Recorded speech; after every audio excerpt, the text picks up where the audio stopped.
Ah! Hello. That took me more time to prep than I initially anticipated, but that's okay. Hi, Pyrex. Pyrex, I love the absolute, all the emotes. Those are amazing. I love the little dancing green bird, though. He's like, cha, cha, cha, cha, cha, cha. Very, very vibrant. We've finally made it to day 25 of the 30 Days Lost in Space franchise. We've been lost for several days trying to find day 25. And even though I don't necessarily have something that I feel is full-fledged, I still feel like it's enough for the conversation, which I'm going to explain. I do have working code. I have that much. But what I wanted to do and what I ended up are with different things. It's not a bad thing, but there was some learning that went along the way. So day 25 is a creative day, which means that you're supposed to just kind of wander off into the forest with the things that you were given via the kit and figure out a project of your own. Well, I struggled with that because I wanted to do something with the OLED display. And for those of you that were around for the day 24 presentation, which was quite some time ago now, the code that we had was a little cumbersome when it came to figuring out what the symbols meant. So I specifically didn't close day 24 here. I left it up, right? Because I wanted to point out, once I find it,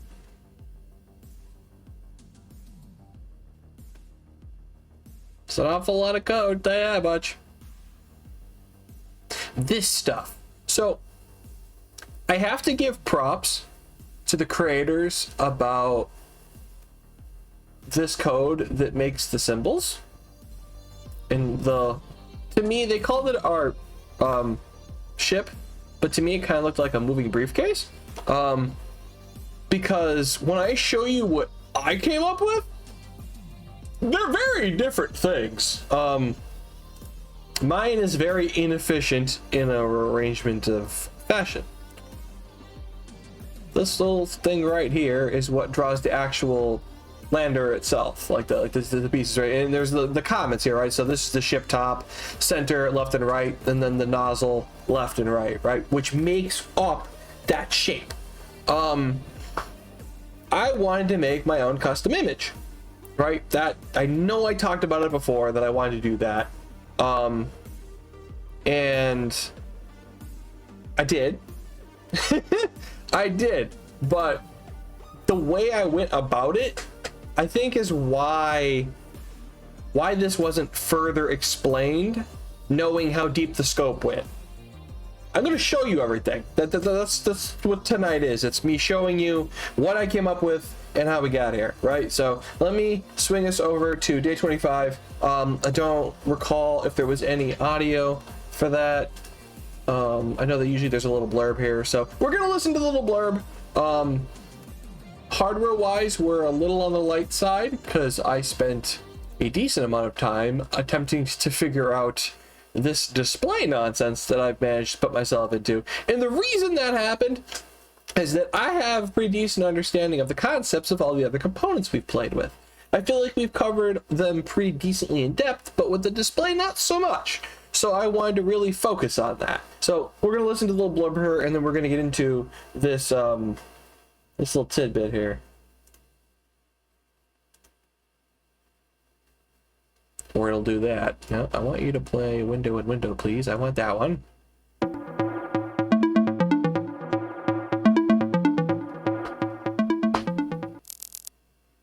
Welcome to the final creative day of the course. Alex, I blew your mic out. Congratulations on making it back to space. The mothership is only a short ways away. At this point, you have enough knowledge to make anything you desire. There will be no prompts for today, only a vague request. I want you to create your flag on the moon, in quotes. Or in this case, project on a foreign planet. Something to let people know you were the first ever to lay foot on this uncharted quadrant of space. What that means is totally up to you. Maybe it's your name or something that represents you. Maybe it's just a cool project that you are proud of and you just add your name in the comment of the source code. Whatever it is, when you're done, be sure to place your flag in the drop pod so it can be securely delivered to the planet's surface below. Then, like always, share on inventor.io/Facebook with the hashtag CreativeDay25. It's been a journey. See you back at the mothership in Lightspeed. Ha! Nice. Alright, cool. It's copyrighted, you hear nothing, brah! Alright, good. Alright, cool. I wasn't really sure how much there was in the way of that, right? So, if we do a little scooting down here, we're gonna find comments. I'm confused. You know what, Apollo Duff? I understand. I am too. So looks like we have some comments here and some code from some other things that some folks were working off of. So no worries there. Let me show you what I cooked up. So as I had mentioned, I wanted to make something work with the display, right? And that presented a bit of a unique challenge, because the code that was used to generate the ship ended up being in, I don't want to necessarily say a different format, but it ended up being different than the ways I was finding how to do this, right? So I actually want to scoot back down here to that code again. And we can see here that we use this draw frame and draw triangle. Now those are methods that are a part of the library that exists for our lander display. Now I have to scoot back up here to find our lander display object that we did declare near the top of the code. That's the clear command.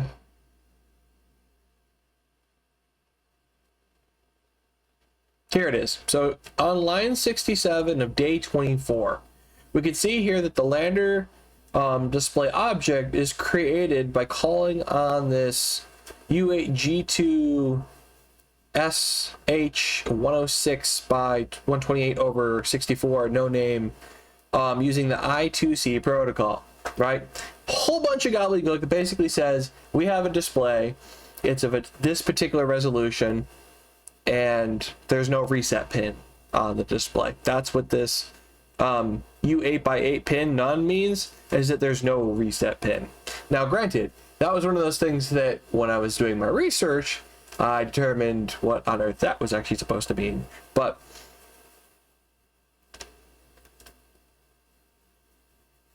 I'll scoot down here too, where because we did have some words, right? I already cleared the day 24 project off the code, where I would have just flipped it back to that camera scene.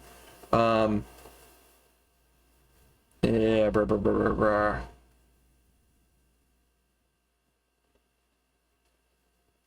yeah, so we then used a couple different things. We used drawString to draw the words for on or off of our switches in our switch pack. And then we have the draw frame. So draw frame is the thing we use to draw the different shapes. Now, the math is what indicates what draws the different shapes. And what the X location and Y location and these values are appended on the end is what tells the software where to draw the lines, their spacing, and the fact that you're connecting the dots between X and Y, creating the different lines and the different orientations to put it together. This wasn't very thoroughly explained in the exercise, but when you want to create a custom image, that's where things get a little steeper, because you're not working with coordinates, you're working with a bitmap. Now, bitmap is something you may have heard before when working with Microsoft Paint.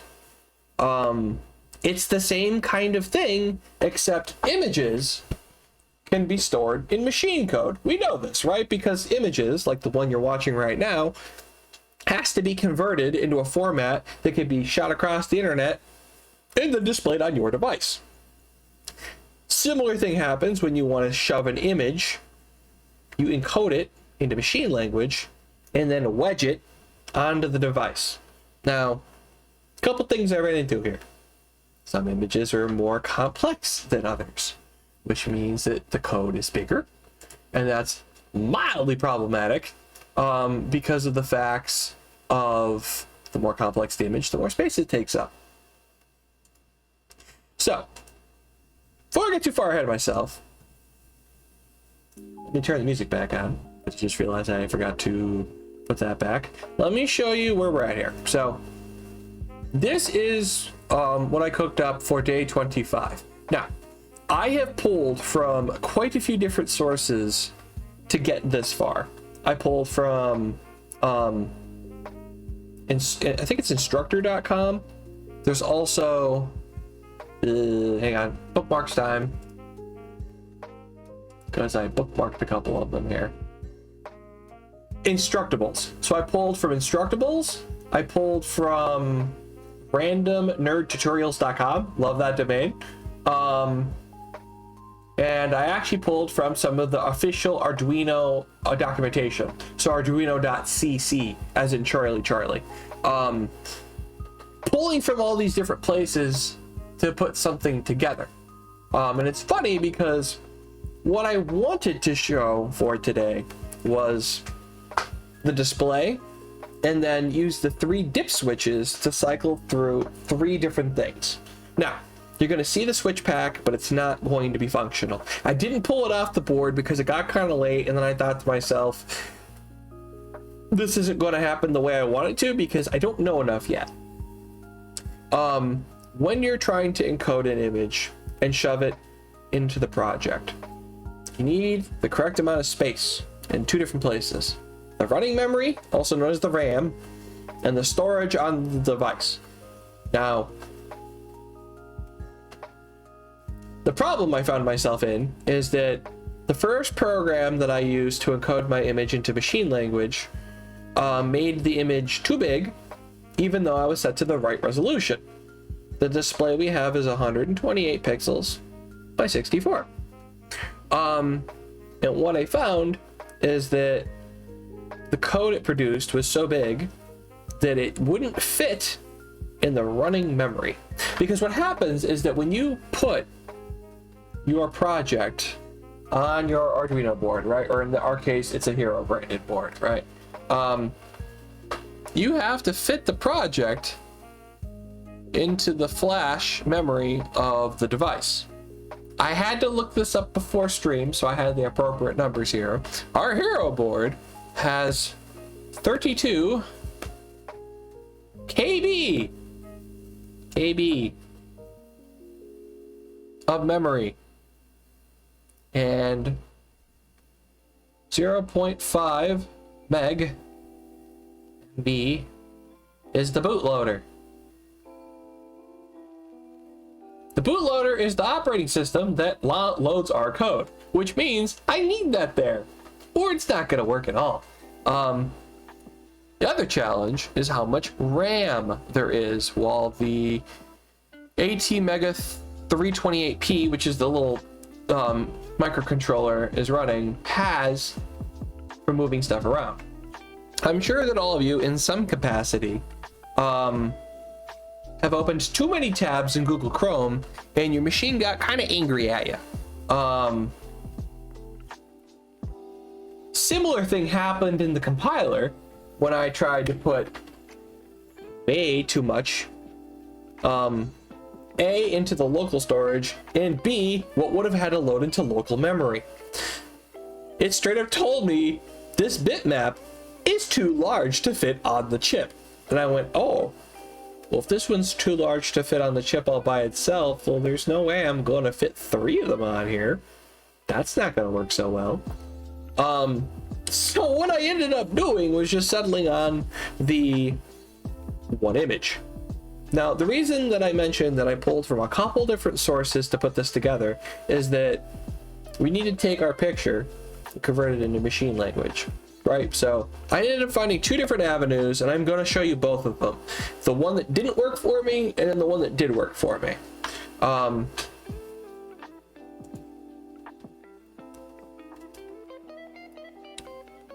working a little backwards because I want to show you the bitmap, and then I'm going to wander us through the code.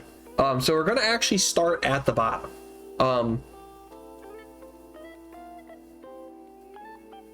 Our bitmap starts at line 57, which is going to be our image. And it goes from line 57 all the way down to line 120. All of these different addresses in the exact combination is what makes our image. Now, what is this that we're looking at right now? Well, let me minimize all of these things and bring us back to the desktop. If we look at the desktop, we're going to find a couple of things. We're going to find one of my emotes, the Techie Wave, by far one of my favorite. Oh, you better believe it. So many lines, and that's the one that works, mind you. You should see how big the one that doesn't work is, and it's the same image. I'm going to show you that. It's a nightmare. So initially I was going to encode this emote to put on the display, right? To which then I quickly realized this might be a bad idea. A couple reasons. 128 by 64 is long and short. My techie here is kind of thin but tall.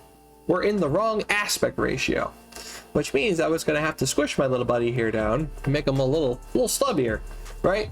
So as I started to go through that thought process, thinking, oh, interesting, this isn't going to work. I was thinking about maybe resizing it, right? So then that actually brought me to this image, which is the actual scaled down version. This is an 128 by 64. And I can prove that by pulling up the system properties on the image under the details tab. Dimensions 128 by 64, no more nor less. That's exactly where we are. That's exactly the size it needs to be, right? Now I purposely had to zoom in here because that resolution is, well, small. Which it would need to be, right? To which then, the first tutorial I bumped into told me to get my hands on this thing called the LCD Image Converter. This piece of software is really cool, okay? This reminds me an awful lot of something you would use to encode graphics in like an old school game that would show up on a television. I kid you not, there's scan line directions in here. This is, it sounds cooler than it probably is, but to me, it feels pretty cool, right? So let's open it up, right? So I'm gonna do open, and we're gonna pick on my resized little techie here. And we're going to go up to our options and conversion. This is where the meat and potatoes of how this program functions lives.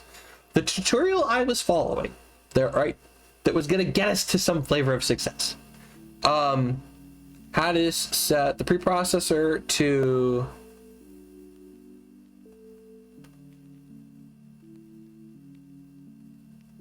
grayscale. Oh wait, I think I skipped something here. Scanning towards correct.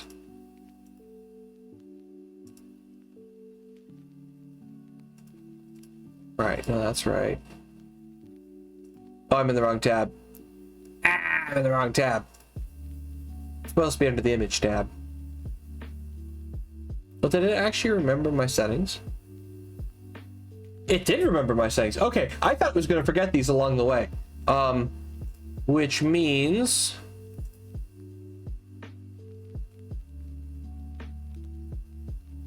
I think that was on grayscale, if I remember correctly. Right, so under scanning, right, you can see right here the way that it's going to lay out the graphic from top to bottom in the way that the code's going to be written.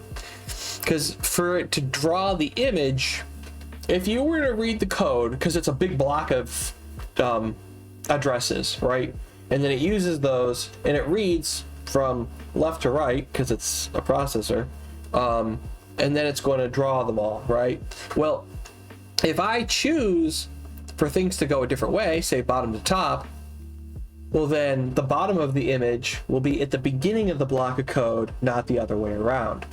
Now the way that your program will actually draw it on the display, I think is really up to the way that the compiler handles it. Like, I don't think if I chose bottom to top, I don't actually think it would present it from bottom to top, especially by how quick the refresh rate is on an OLED display. But you can actually see that here by the scan direction and then the preprocessor that comes up with messing with the image. And then it gave me some things. I just trust the process, essentially. I set the block size to 8 bits, and then the byte order in the little endin. I'm not sure how you pronounce that. But with all those settings in place, right? And I'm just gonna click the X because I don't actually want to change it. I'm gonna go up to File, and then I'm going to choose Convert. And then from here, it's going to take the image and convert it into C source code, which is why you see down here C source code, which is a .c. That is what source code for C ends in, which is kind of convenient, to be honest. It feels fairly self-explanatory. I'll just save over top of the one that's there, and then we're going to open this with our Notepad++ program, because you're going to see that this does something super cool, and I love this. It gives you the information here and the timestamps, the fact that it was generated by a particular program, but it also does build this out of comments to show you what the image is supposed to be of the code that's presented below, which I love. This looks so cool to me. And then down here from line 98 all the way down through 161, it's a much bigger block of code. It's more lines than what we ended up actually using in production, which was from 58 through 120. Actually, let me real quick here. Let me pull up the calculator real quick. I wanted to math this real quick. Howdy, Dretcheron, welcome on in. Let's see here. So the working code is from line 57 through 120. And then the one that we couldn't use was from line 161 through 98. Okay, I'm stupid. That's the same number. Why did this not work? That's exactly the same amount. Which, you know what? I didn't do a file compare. Because realistically speaking, they're both C# code. Or C code, not C#. I wonder if it's the same thing twice. That doesn't make any sense to me though, because maybe it's, maybe it's a formatting thing then. These are comma based. So is this. This is comma delimited. Okay, well, I'm going to tell you right now, chat. I thought it was more lines just by visually looking at, but that's not the case. See, this is why we use math, because math tells me that I'm wrong on camera. Isn't that fun? I'm okay with that. I accept that. That's interesting. So that actually makes me question, why did it not compile before? Because everything else said that this should have worked, and it didn't. It told me it was too large of a bitmap. That's a good question. Oh god, math fun. But yeah, I love this though. I love this little graphic thing. If nothing else, I love this.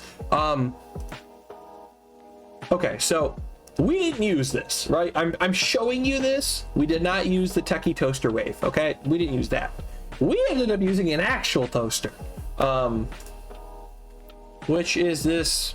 So if you're wondering about my naming schema as to why this is the raw toaster and this is just raw toaster res, is because when I have raw source footage, whether that's raw video, raw audio, raw documents, before modification, if I put raw in the name, I know that's the one I'm not going to edit, which is where the silly name comes from. But what we did is we took the raw toaster, which is this guy right here, and this is what we encoded and stuck on our project board. Honey Pie, welcome on in.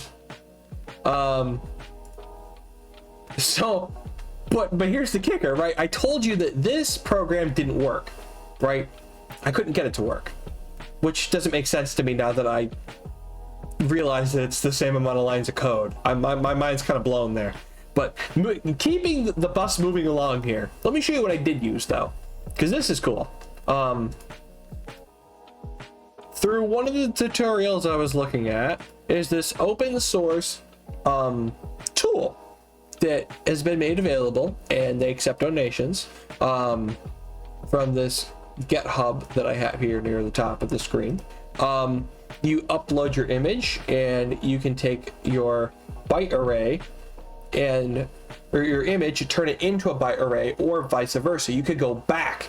So if you have your byte array, you're not sure what the image is, you can put that in this box and it'll turn it back into an image. Which, funny enough, I didn't do that with the code that I got from this. I actually want to try that and see what we get here. Because if they really are exactly the same, there's no reason this shouldn't be able to work with this. Now I want to know.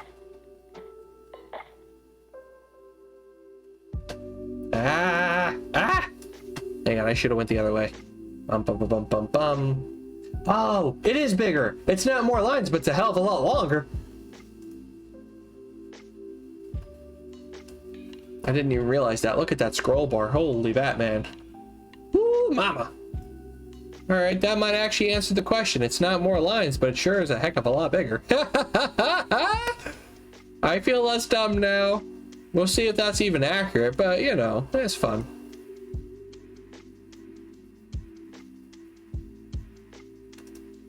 All right, so nothing up my sleeve.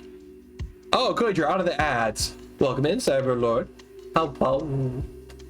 Yeah, things are well. I am showcasing my madness. Okay, day 25 felt like I fell up a flight of stairs and banged my head on every step on the way up, not down, because this is progress. But that didn't mean I didn't feel like I got dragged down the interstate trying to figure this out. Ooh, interesting. Read images appear at step 3 below. Well, that's the right resolution. Read is horizontal or is vertical? I would think it's horizontal. Let's see what that does. No file selected. Read images appear at step 3 below. Oh, ignore step 2. Interesting. No file selected. Does that mean I can click a button and make it do stuff? I feel like I should be able to make it do stuff.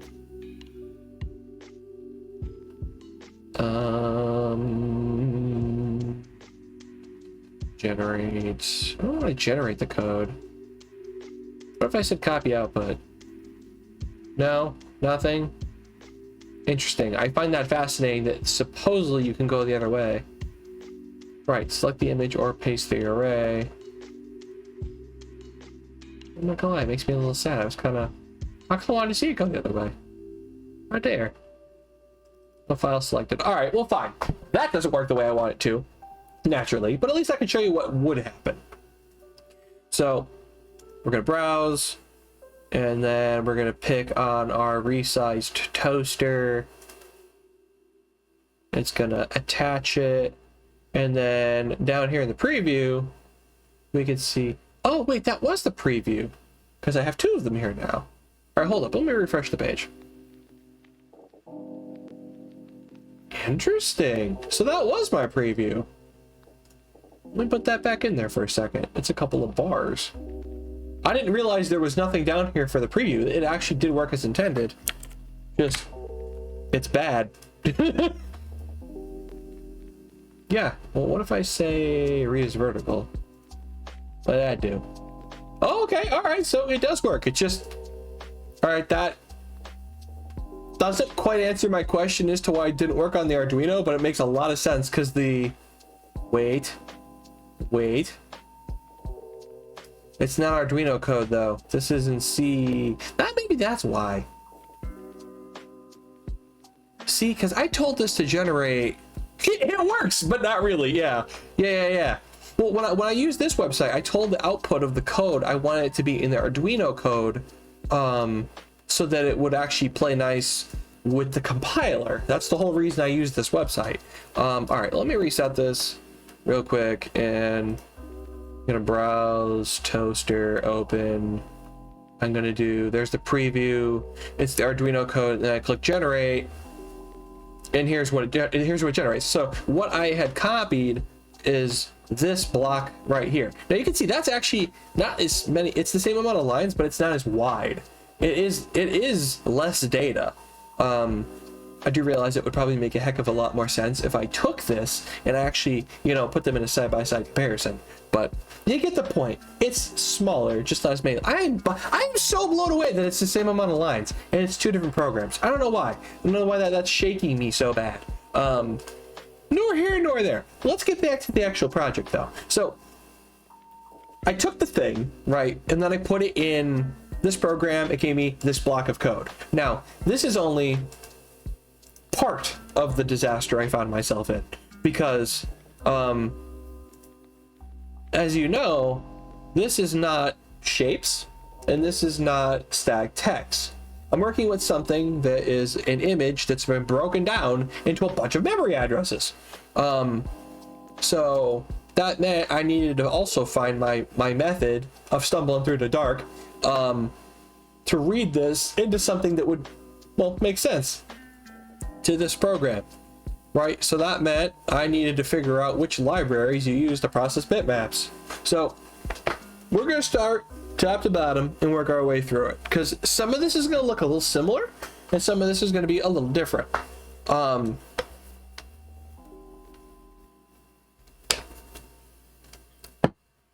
Okay, as with every project, we include the library for the Arduino class because we're going to have an Arduino plugged into this thing, right? Otherwise, we're going to be sick. Okay. After that, we then have these two libraries back to back, the U8 G2 library and the wire library. These two together is what allows us to interact with the display, because that gives us two different things. After doing some research, the first one here that gives us the U8 G2 library is the commands that work with the display, right? So if we want to draw a line or if we want to draw text, this allows us to interact with that piece of hardware. Now, that gives us the layers of compatibility for the hardware, but that doesn't give us the way to communicate with the hardware. That's where the wire protocol comes in. Inside of the wire library, that gives us the I2C communications protocol that allows us to talk back and forth across the analog pins of our Arduino. If you don't have both of them together, you don't have a working display. Because if you have the communication without the ability to talk to the hardware, you're bunk. And if you have all the compatibility for the hardware, but no way to communicate it, it's now a paperweight. It is worth nothing to anyone, including me. And or you. Point in case. I'm excited I found some stuff about these two though, because these weren't really very clearly explained when we first bumped across them. But research, my guy. Like that's how we've ended up in the excited toaster talking about an encoded toaster on the internet. Research, baby. I did some. My God. Oh go. Well, before I get too excited here, okay. Now that we have the library, we know what the libraries at least do now. Finally, we have an unsigned char, which is our bitmap. Now, the name of the thing is bitmap 1, and we have a declaration on the end here, is defining it as a U8x8. It looks like it's short, prog bem, looks like it formats it in a way that the display's actually going to understand. But I can tell that it's an unsigned array of char characters. Now, why is it unsigned? Numbers can be negative, or numbers could be positive, right? When you're working with an image, we're going to come across no negative values that are going to make up our bitmap. So by making the unsigned char array, which is what we're looking at, which is that giant block of stuff, that indicates to the compiler none of those values will be negative that make up our image. So that's why it's unsigned. And interestingly enough, we did make it a constant, which technically means we would never be able to modify the bitmap during the execution of the code. There's not to say that you couldn't make it just, you know, a bitmap without it being constant, but in our example, it's fine. It could be constant. We were never going to change it mid-run. And then we could see here that we take our bitmap and break it into several smaller bitmaps. And I'm suspicious that since that's here, bitmap 1 is then put into the bitmaps. That's just another container or a bucket to put our bitmap into. So if we had more than one bitmap, we could put them all in the same container. Oh, hi tracking. Where did you go? What am I doing down here? Hi everybody. Hang on a moment. Let me get back up here. Apparently I slid in my chair. All right, cool. So yeah, this is just actually for nice housekeeping, that if you had more than one bitmap, then you can contain them all together, which fair, we only have one. We don't really need that, but we have it. Okay, so this is something we have seen before. This is our declaration of the lander display.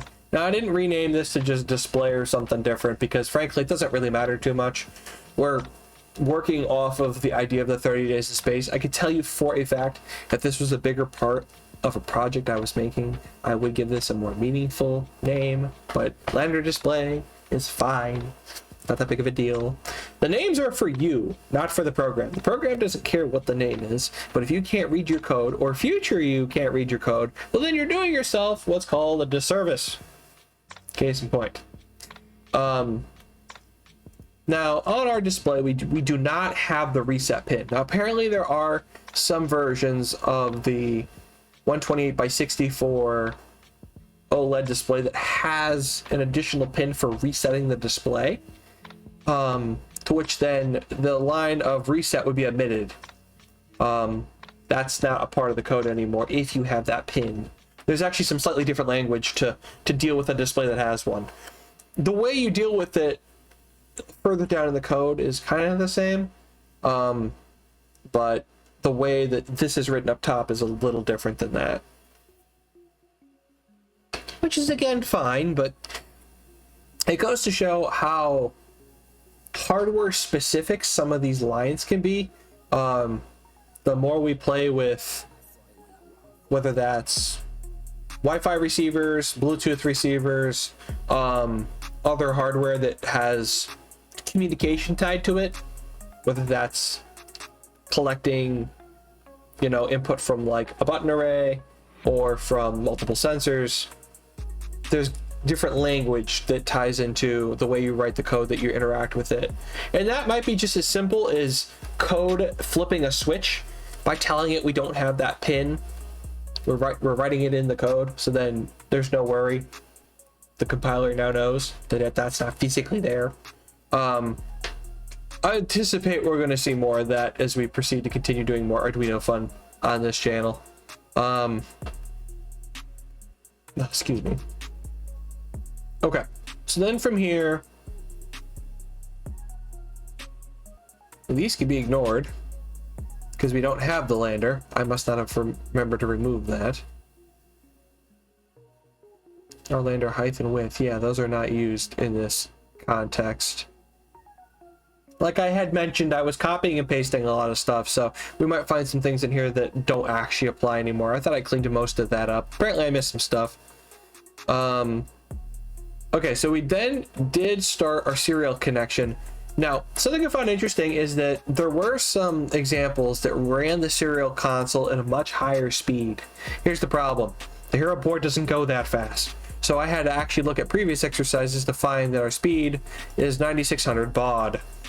By going at the faster speeds, I got gibberish in the terminal. Now, granted, there is no actual output to the serial monitor with this example that we have today. But just know that if there was, well, we can actually see it because we're going at a speed the hardware understands. Because the hardware doesn't understand speed, you're going to get muck. You're going to get mud in the terminal. Very mud. Very sticky. It looks like nothing. Okay.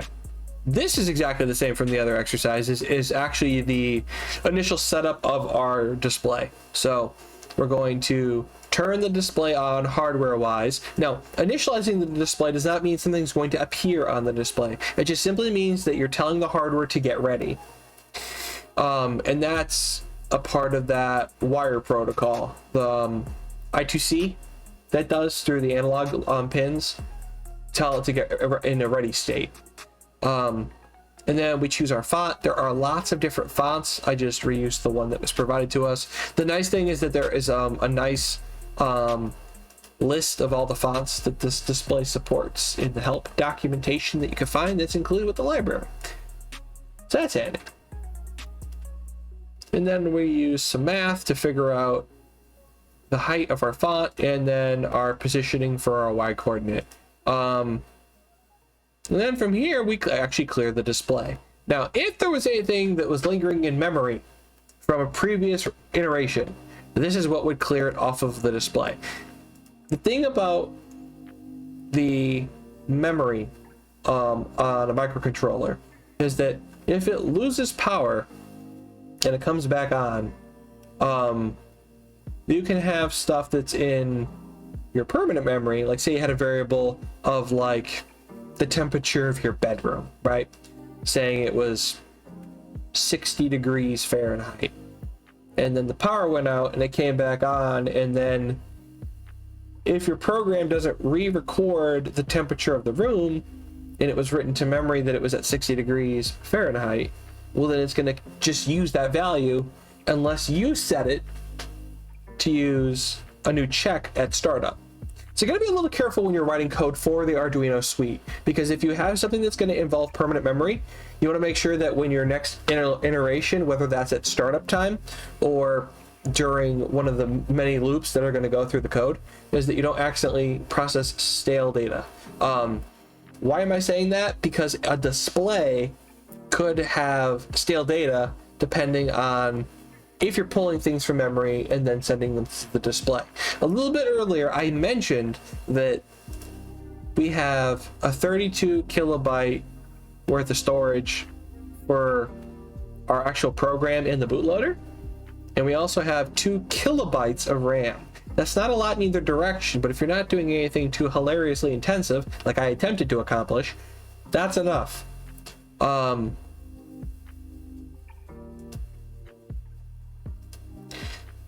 So clearing the display is important, just in case something's lingering in memory. Now, since we're setting one image, and then from our one image, we're not showing anything else. I don't know if I necessarily needed this delay. We might comment this out just to see what happens, but this is to make sure that the loop runs at least at a minimum of 200 milliseconds per loop. That gives us the ability to see what is appearing on the display. And then this code's going to be new, right? So we're going to see here, it says display the bitmap, right? That's our, our comment here. And it says the number of bitmaps is equal to the size of bitmaps variable divided by the size of the bitmaps in variable position 0 of the array. That is some weird math. Why are we doing that? Number of bitmaps is equal to the size of the bitmaps divided by the size of the bitmaps in position 0. Okay, so what that sounds like to me is that it's actually breaking up. Right, so the size of bitmaps means that it takes how many objects. So say that you put 3 bitmaps inside of the bitmaps, plural, array. Then that means you've got array position 0, 1, and 2, right? Which gives us our 3. By dividing that by the size of the amount of bitmaps, I'm gonna be honest with you, I'm actually not sure why we're doing it this way. Size bitmaps. Why are we dividing it by itself? Size of bitmaps divided by the size of bitmaps at position 0. We can have anything in position 0. You know what? I'm not gonna get hung up on that. I'm not really sure why we're doing that.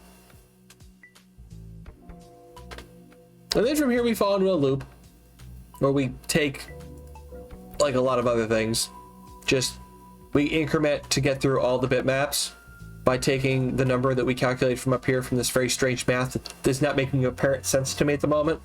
And then we go page by page. So the first page, we then call upon draw x BMP, which is going to include the parameters for the bitmap information that's going to be across all the different positions of the array. The trouble here is that our image is broken up into many small individual chars, which, if we look here, is every one of these. So this is a char value, this is a char value, and this is a char value. And with an array of that many things, we have to increment through them all to actually see the whole image. Once we do actually loop through all of the different bitmaps, stored all of this into the running memory, we then show the image for 2 seconds, and then it loops again. Now we have the minimum runtime thing, and after reading that out loud, I actually don't think that's used anywhere. And just double check that. I think that also is a long-standing thing that I did not remove, that I did pull over from the previous exercise. Right here, minimum loop time. Nope, we don't use it. Ha! It's a lie. Which is fine. That's another thing I forgot to comment out. So that can be ignored. Because we actually do our pausing right here on line 51 for a full 2 seconds, which is 2000 milliseconds. If that delay is not there, likely what we'll see is a bunch of flashing on the display, because, or wait, was this clear? Oh no, technically we should see a static image, unless, no, because we don't clear between loads. We're going to comment that out. I actually want to see what happens if it's not there, because to me, since it's only one bitmap, technically nothing bad should happen, because we're only ever drawing one image across, setting all the pixels in the appropriate format to match this mess, and then that's all that happens. Now let me get the board connected.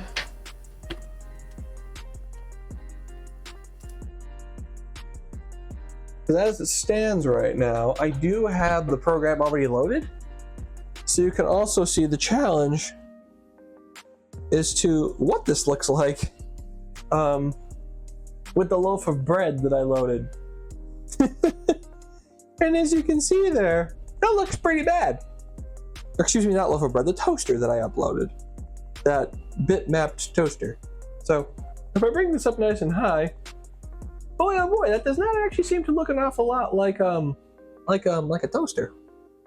Looks like a pretty pitiful graphic, or at least an attempt at making one. Now, as I had mentioned, I did leave the switch back on here. I didn't remove it because I wanted it to be a part of the conversation about how what I was planning on doing, but as you can clearly see, we didn't get there. And that's not necessarily because I gave up, but because I realized that what I was attempting to accomplish probably required a bit of a different angle of attack.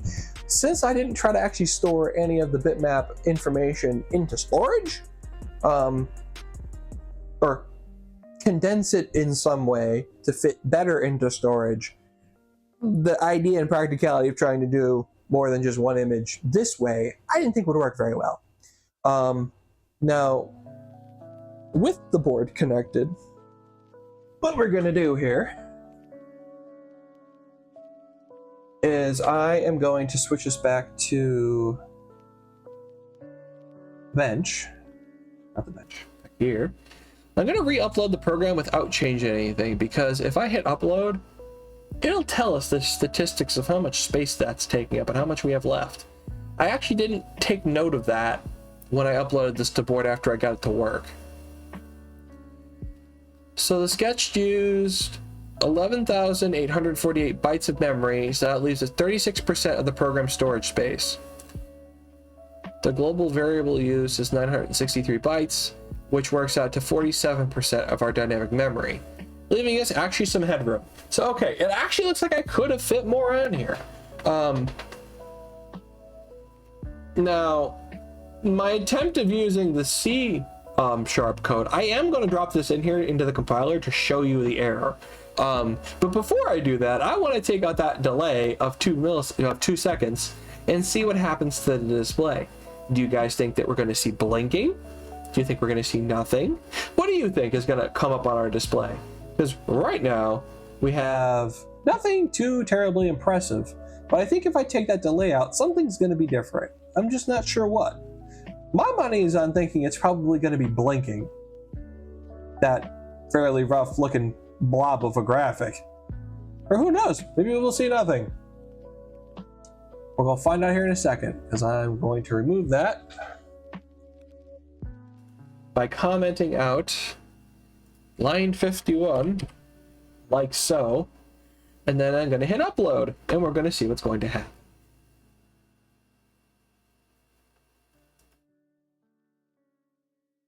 Up, and away we go. Let's see what happens.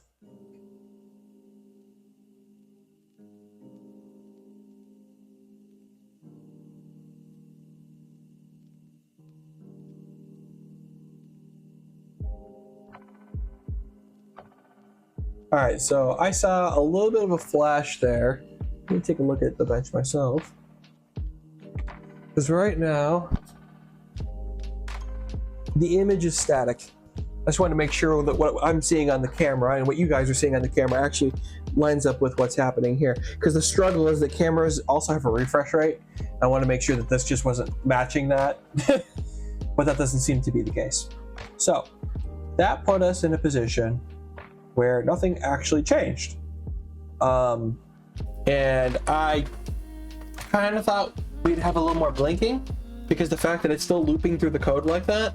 But it leaves us with the fact that it's almost next to nothing. But that makes sense, because we only have one bitmap image that's wedged in here right now. If I had more than one, something tells me probably wouldn't look too good. But let me show you what happens when I try to use the code that was provided via the other program. Because I find this fascinating, that it seems that it was too big. But at the same time, what do we actually get? Because I'm kind of under the impression that A, it's still going to be broken because it is too much stuff.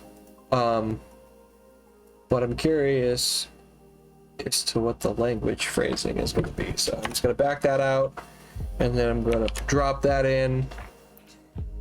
So you can see, yeah, I just noticed that, because again, it runs kind of further off the little terminal here.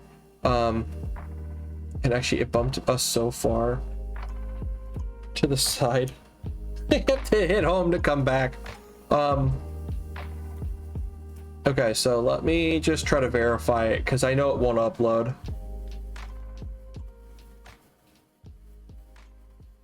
Error communicating with the language server. Error, right end of file undefined, which makes sense because it's too damn big. It don't fit. It is big block of code and a small little chip. And small little chip goes, no, there's a lot of things you're gonna do here, sir. That is not going to be one of them. You're gonna need a smaller picture of a toaster to fit on me. You're not doing that here.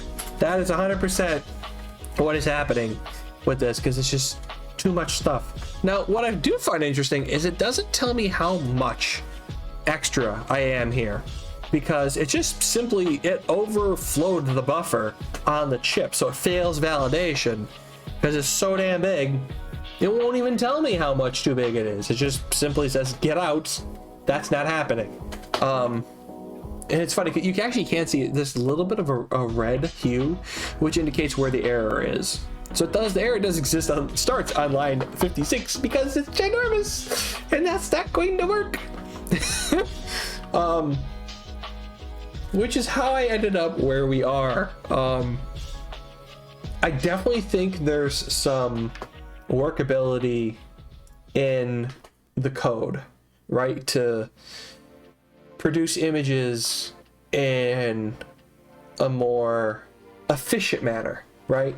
But the idea of using an actual graphical image that we're used to seeing without trying to, I don't know if dumb down is quite the word I'm looking for, but I think you have to think a little differently about how you want to accomplish a task. Because if I wanted this to look like something that was more toaster shaped, like the little example graphic that I had that we were working with here, then that should have been something along the lines of a very incredibly basic two-dimensional drawing. We were working with something that was so large and kind of 3D shaped that A, it doesn't look like what it's supposed to look like, and B, it ends up being something that, well, doesn't work.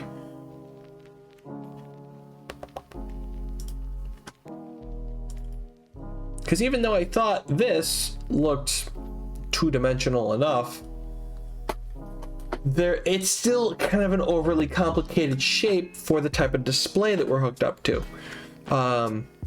If I had a display with more LEDs or a larger array, I probably could have gotten away with enough of a resolution that this would actually look like what I wanted it to. I have an LED backpack, and on it, I have my Protogen. It's a bunch of multicolored RGB LEDs that make up the graphic that you see on the backpack, right? This display is really, really small, which means that our real estate to be able to display a complex image, even though the pixels are really, really small, is limited. There's also no color involved. There are only white pixels. They're on or off. No other colors available. So I wanted to choose something with no shading, which is what this image is. There's no shading to this image. So what does that mean for using an OLED display of this style? I think what that really means is that even though you are capable of using a bitmap image, that it makes a lot more sense to use written text and the different mechanisms that draw basic shapes, like the cones and the kind of briefcase looking thing that we had that made up the space shuttle, right? Because the space shuttle to me looked a little bit like a briefcase, but after I saw what absolute calamity had occurred by trying to convert an image into something to show on that display, I quickly realized in that moment, I'm tackling this from the wrong angle. If I want something custom to be graphic, then it's got to come from drawn coordinates and some math that'll make up the object that I want. Because the difference in just the size of the code alone is massive, right? I'm pretty sure I still left open here the day 24. Oh, nope, come on. Be unminimized. Yeah, I do. Right, so this little block of code that takes up 10 lines makes up that little graphic. You saw how many lines I had. A heck of a lot more than 10. Now granted, this is something that was designed by Alex, that is the staff of the crafting table that made this tutorial, right? That's experience, that's time, and a really decent understanding of how the compiler works. I didn't have that. But I did my research, and I also found that what I was trying to accomplish didn't quite make as much sense as I thought it would after actually attempting execution of it, right? Because I ended up with some switches that end up not doing anything because it didn't work the way I wanted it to. That doesn't mean that we give up. That means that you take what you've learned and you pivot and attack it from a different angle. I think that's about all I'm really planning on doing custom-wise with these little OLED displays. I definitely can foresee myself using different types of displays or bigger ones to make different things. But as far as this goes, I can kind of see now why the display was a very quick thing in the 30 days in space, and why there wasn't too much explanation as to where the customization was going to come into. Because I quickly fell down a rabbit hole to learn this whole idea of working with bitmaps. It's not a bad thing, and it wasn't anything difficult. I showed you there was a program that just spit out the numbers, right? But did it work? And the answer is kind of. Because I know that if I were to manage to refine that graphic into something that was more basic than what we had, I could probably actually make it look like a toaster, in a more two-dimensional sense. But for functionality purposes, it feels like it's something that could happen but didn't need to.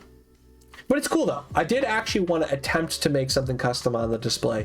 I didn't quite get what I was anticipating coming out on the other side with, but it's not a bad thing.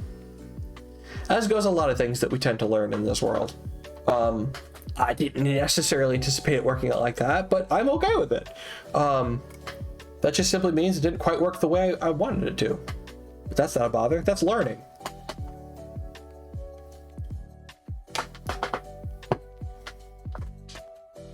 And that's kind of funny though, because it's the foresight of maybe not seeing something the way that you initially intended. Like the guy that wanted flowers, but he ended up with rain. Well, if you know anything about plants, you do know that water and rain with seeds equals plant.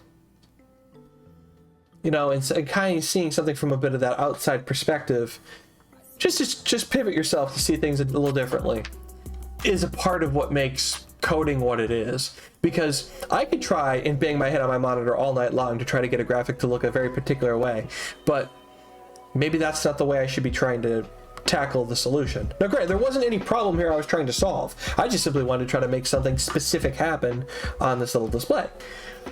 But the use case of what this display is for really feels more like text than physical graphic. And that's fine.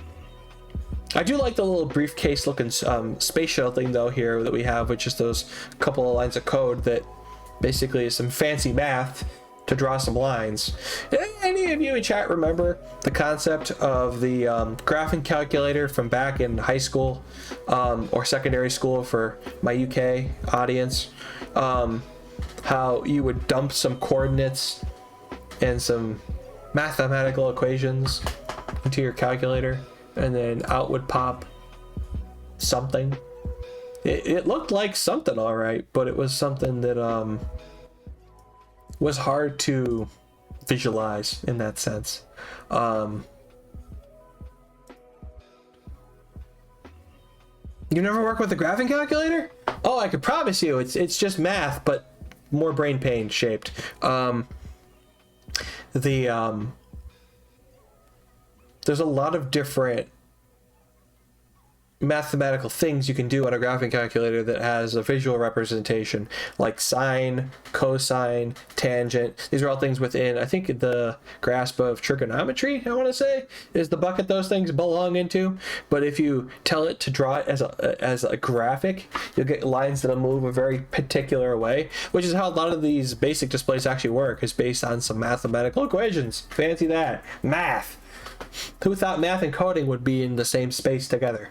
Well, me. I kind of figured that'd be the case, because it's like that sometimes. Like a lot of the time.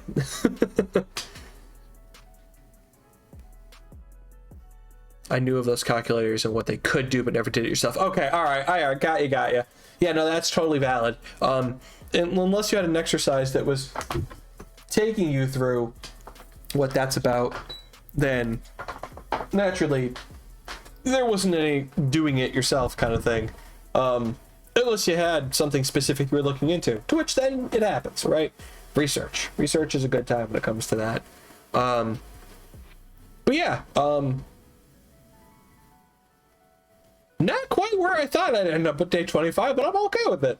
I am curious to see where the remainder of the 30 days in space is going to lead us, though, now, because we are now officially back in space, right? And then we've got 5 days left. We've hit the last the last creative day, which means we've got 5 guided exercises left. We've officially used everything in our kit now at least once, so there won't be any new hardware over the next 5 examples that we're going to wander through that'll finish up this kit. But I'll be curious to see what that ends up looking like for us. I don't know. I'm interested. I'll be curious to see where that takes us. Remember, it's the basic stuff. And the funny words. Yeah. Oh, I haven't thought about that in forever. My goodness. You could spell some very silly things on a calculator. Some of them if you just flip the calculator upside down. Very silly, but very fun indeed nonetheless. So yeah, that kind of wraps up the 25 days in space, day 25. Let me see here what my thought process is here moving forward. Some of the calculators had some special things you could put in. It would make just more numbers to make the words. Oh, okay. Yeah, like messing with the different equations. That's fair. I can tell you that for upcoming streams that there will not be one this upcoming Wednesday. I will send out a reminder on my social media. Blue Sky, I'll probably put an announcement there for it, and if I remember, I'll put one in. Yeah, probably put it in there. And then what else? I know that we are going to finish getting through the 30 days in space, and then we are going to continue to do fun electronic stuff on this channel. I very much want to make a proto head, but that's going to require a lot of research, time, effort, all things that I'm willing to put into to make something really cool. But I feel like there's a fairly steep learning curve, because proto heads have displays in them. They're tied to Arduino kits. Kind of like what we just played with tonight. You saw how poorly that went. So naturally speaking, I know there's going to be some more learning along the way. And that's totally fine. It's just, I'm not sure at what speed that's going to be into, but I can tell you we're going to continue playing with computer stuff. We're going to continue playing with electronic stuff. We're going to continue to play more retro game stuff. I like keeping the mix in the flow. I was dying to get back to this, so I'm actually really happy that this ended up being a thing. I don't know if I'm adorable, but I am. I'm looking pretty good.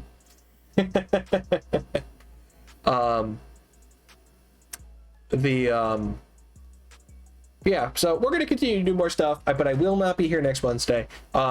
I plan on being back the Wednesday after that, and then I have to take a look at my schedule. I am going to be bouncing around in this month of month stuff, so I'll keep you all informed.